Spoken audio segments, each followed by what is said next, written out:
SSC পরীক্ষা 2025 তোমাদের দিনাজপুর বোর্ডের পৌরনীতি ও সুশাসন প্রথম পত্রের এমসিকিউ অংশের সঠিক সমাধান তুলে ধরছি। প্রশ্নের সেট হচ্ছে খ।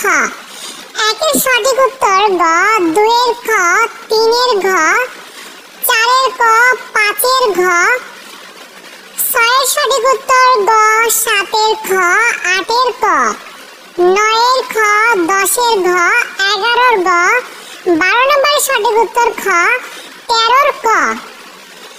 14 নম্বরের সঠিক উত্তরটা হচ্ছে ঘ, 15 এর ঘ, 16 এর গ, 17 এর খ, 18 এর খ, 19 এর ক, 20 এর গ, 21 এর সঠিক উত্তর ঘ, 22 এর ঘ, 23 এর সঠিক উত্তর ক, 24 এর খ, 25 এর গ, 26 এর ঘ, 27 এর গ, 28 এর গ, 29 এর ক এবং 30 এর সঠিক উত্তর হচ্ছে খ। মিলিয়ে দেখো কয়টা হয়েছে অবশ্যই কমেন্টস করে জানিয়ে দিও।